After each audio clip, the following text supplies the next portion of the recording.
जब भी आप अपने बड़े सपनों के बारे में दूसरों से बात करोगे तो लोग आप पर हंसेंगे और कहेंगे कि तुम यह नहीं कर पाओगे, तुमसे तो यह होगा ही नहीं। गैरों की तो बात ही क्या करनी, तुम्हारे सगे संबंधी जिन पर तुम सबसे ज्यादा विश्वास करते हो वह भी तुम्हारी बात को मजाक में ही उड़ा देंगे। तुम पर कोई विश्वास ही नहीं करेगा और तुमसे सिर्फ एक बात बोली जाएगी कि तुम सिर्फ उतना ही सोचो जितना तुम कर सकते हो। लेकिन वह लोग यह बात भूल जाते हैं कि कुछ भी बड़ा करने से पहले अपनी सोच, अपने सपनों को बड़ा करना पड़ता है। इसलिए आप घबराएं नहीं और हमेशा याद रखें, जिन जिन लोगों पर यह जंग फंसा है अंत में उन्हीं लोगों ने इतिहास रचा है। सोते हुए सपने तो सारी दुनिया ही देखती है, लेकिन जो जागने के बाद अपने सपनों के पीछे भागता है सफलता उसी के पास आती है। इसलिए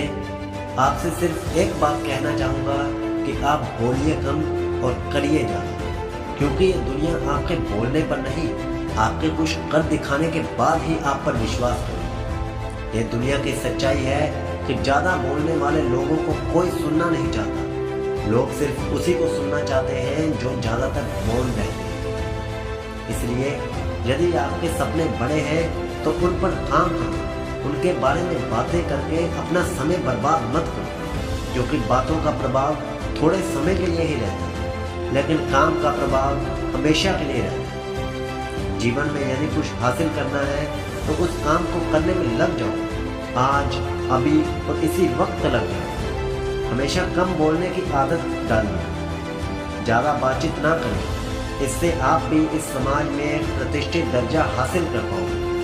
कभी भी किसी को यह मत बताओ कि आप क्या कर सकते हैं, हमेशा उन्हें करके दिखाओ। ऐसा करना ज्यादा प्रभावशाली रहेगा। अंत में सिर्फ यही कहना चाहूंगा कि जो इंसान कम बोलता है और शांत रहता है उसकी इस समाज में दूसरों से कहीं ज्यादा रिस्पेक्ट होती है। स्वामी विवेकानंद जी ने कहा है कि खुद को कमजोर समझना ही सबसे बड़ा पाप है। इसलिए लोग आपको कुछ भी बोले, बस आप अपने ऊपर विश्वास रखें और आगे बढ़ें। इसी के साथ मैं आपसे विदा लेता हूं, फिर आपसे मिलूंगा अगले वीडियो में। जुड़े रहिए ट्रू लाइफ के साथ।